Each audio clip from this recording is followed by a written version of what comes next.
Pan-Africanism, peace and Pan-Africanism. Peace and Pan-Africanism, peace and Pan-Africanism.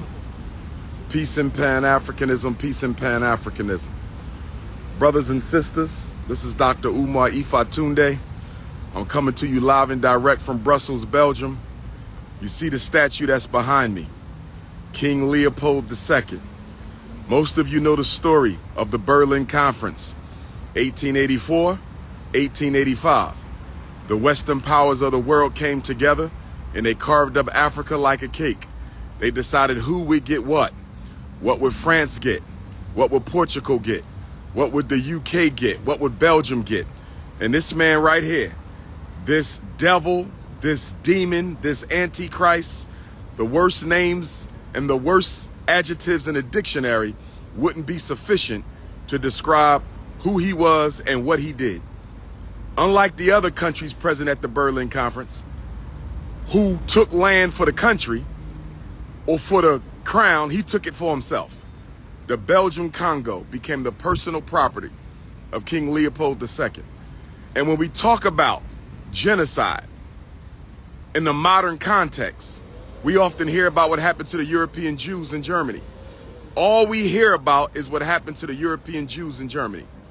And there's nothing wrong with us learning about what happened to the European Jews in Germany, because it was, without question, a genocide.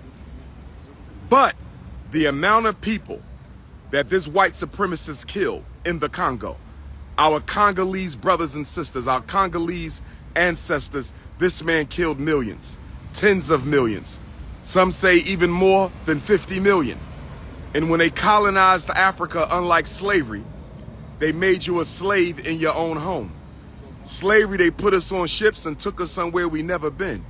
But with colonization, they made us slaves in our own home. And the Belgian Congo had one of the worst forms of forced labor throughout the entire African continent. If you didn't produce what they felt you should have produced for free, you were forced to work for free, they cut hands off, brothers and sisters. They cut feet off, brothers and sisters. They cut breasts off of black women. They cut clitorises off of black women. This man right here, this devil who suffered from sexual dysfunction problems, and one day I'm going to have to do a seminar on white supremacists and sexual dysfunction, because there appears to be a relationship between a white man's sexual dysfunction and his need to oppress African people. But I'm at the statue. I just wanted to show y'all this devil one time. Please read up on the Belgian Congo, read up on the colonization of the Congo, read up on Patrice Lumumba, and read up on King Leopold II. When I finally do my top 50 worst white supremacists in history, he's easily in the top 5. He's easily in the top 5. So once again, peace and Pan-Africanism to my European African family. I'm on my Brussels tour this morning, but I just needed to show y'all this because I've been waiting to see this in the flesh. We must not only study our ancestors and our heroes, we got to study our enemies as well, so we can prepare for their next rising. Peace and Pan-Africanism. We have always been suckers for cosmetic surgery.